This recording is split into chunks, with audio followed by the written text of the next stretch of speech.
আসসালামু আলাইকুম। দুপুর 2টা বেজে 30 মিনিট। আজ রবিবার। বাংলাদেশ বেতার, কক্সবাজার। স্থানীয় খবরে স্বাগত জানাচ্ছি কে এম সানাউল হক। বেসরকারি শিক্ষা প্রতিষ্ঠানে কর্মরত এমপিওভুক্ত শিক্ষক কর্মচারীদের বাড়ি ভাড়া ভাতা বাড়িয়েছে সরকার। আজ অর্থ মন্ত্রণালয়ের উপসচিব মিতু মরিয়ম স্বাক্ষরিত এক প্রজ্ঞাপনে এ তথ্য জানানো হয়। এতে বলা হয়, বেসরকারি শিক্ষা প্রতিষ্ঠানে কর্মরত এমপিওভুক্ত শিক্ষক কর্মচারীদের বাড়ি ভাড়া ভাতা বৃদ্ধিতে অর্থ বিভাগ সম্মতি দিয়েছে। এতে আরও বলা হয়, সরকারের বিদ্যমান বাজেটের সীমাবদ্ধতা বিবেচনায় নিয়ে বেসরকারি শিক্ষা প্রতিষ্ঠানে কর্মরত এমপিওভুক্ত শিক্ষক কর্মচারীদের বাড়ি ভাড়া ভাতা শর্তাদি পালন সাপেক্ষে মূল বেতনের 5% হারে সর্বনিম্ন 2,000 টাকা দেওয়া হবে। তবে এই ভাতা বাড়ানোর ক্ষেত্রে এমপিওভুক্ত বেসরকারি শিক্ষক কর্মচারীরা আগের কোনো বকেয়া পাবেন না। এই আদেশ আগামী 1 নভেম্বর থেকে কার্যকর হবে বলে প্রজ্ঞাপনে উল্লেখ করা হয়। কক্সবাজার এখন শুধু বাংলাদেশের একটি পর্যটন শহর নয়, এটি গড়ে উঠেছে আন্তর্জাতিক ব্যবসা, সুনীল অর্থনীতি ও আঞ্চলিক সংযোগের কেন্দ্রবিন্দু হিসেবে। গতকাল রাজধানীর আন্তর্জাতিক মাতৃভাষা ইনস্টিটিউটে অনুষ্ঠিত কক্সবাজারের উন্নয়ন যাত্রার জোয়ার ভাটা, সমস্যা, সম্ভাবনা ও বৈশ্বিক প্রেক্ষিত শীর্ষক গোলটেবিল বৈঠকে বক্তারা একথা বলেন। ঢাকায় বসবাসরত কক্সবাজারবাসীদের সংগঠন কক্সবাজার কমিউনিটি অ্যালায়েন্স আয়োজিত বৈঠকে বাংলাদেশ জামায়াতে ইসলামী, বিএনপি ও এনসিপির প্রতিনিধিসহ আয়োজক সংগঠনের সদস্যরা বক্তব্য রাখেন। বৈঠকে বক্তারা আরও বলেন, বঙ্গোপসাগর ঘিরে অর্থনীতি, পরিবেশ ও নিরাপত্তা এই 3 বিষয় বিবেচনা নিয়ে অংশগ্রহণমূলক উন্নয়ন নিশ্চিত করতে হবে। এছাড়া বৈঠকে চট্টগ্রাম কক্সবাজার মহাসড়ক দ্রুত 6 লেনে উন্নতকরণ, বর্জ্য ব্যবস্থাপনা, বিশুদ্ধ পানি ও জলবায়ু পরিবর্তনের চ্যালেঞ্জ মোকাবেলায় স্থানীয়দের সম্পৃক্তকরণ সহ টেকসই প্রকল্প নেওয়ার আহ্বান জানানো হয়।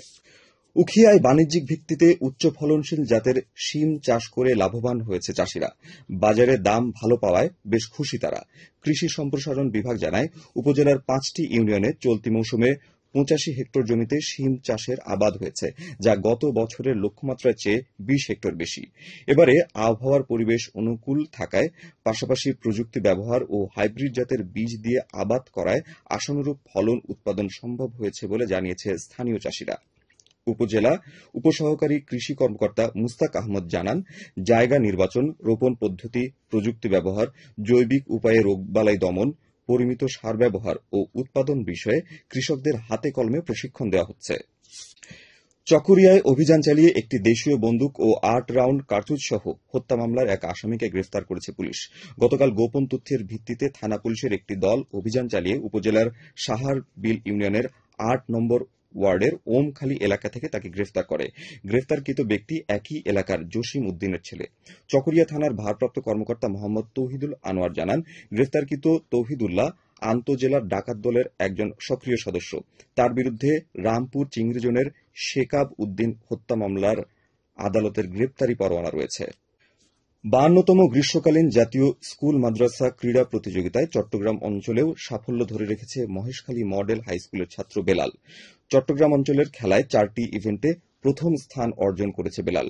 জাতীয় স্কুল মাদ্রাসা ক্রীড়া সমিতি চট্টগ্রাম অঞ্চলের আয়োজনে সিজেকেএস সুইমিং পুলে গতকাল এ সাঁতার প্রতিযোগিতা অনুষ্ঠিত হয়। প্রতিযোগিতা শেষে প্রধান অতিথি হিসেবে পুরস্কার বিতরণ করেন চট্টগ্রাম মাধ্যমিক ও উচ্চ মাধ্যমিক শিক্ষা বোর্ডের চেয়ারম্যান প্রফেসর ইলিয়াস উদ্দিন আহমদ। এতে শিক্ষা বোর্ডের কর্মকর্তা ও বিভিন্ন শিক্ষা প্রতিষ্ঠানের প্রধান শিক্ষকগণ উপস্থিত ছিলেন। আবহাওয়া। আগামীকাল দুপুর 12টা পর্যন্ত 24 ঘণ্টার পূর্বাভাসে বলা হয়েছে, আকাশ অস্থায়ীভাবে মেঘলা থেকে মেঘাচ্ছন্ন থাকতে পারে। সেই সাথে 2-1 জায়গায় বৃষ্টিসহ বজ্রপাত হতে পারে। কক্সবাজার সমুদ্র বন্দরের জন্য কোনো সংকেত নেই।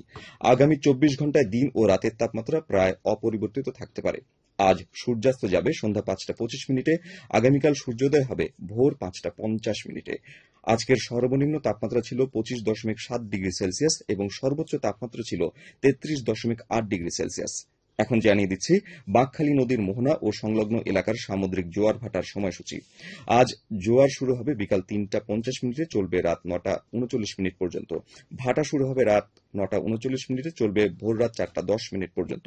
পুনরায় জোয়ার শুরু হবে ভোর রাত 4টা 10 মিনিটে, চলবে আগামীকাল সকাল 9টা 49 মিনিট পর্যন্ত। সবশেষে পর্যটক বার্তা।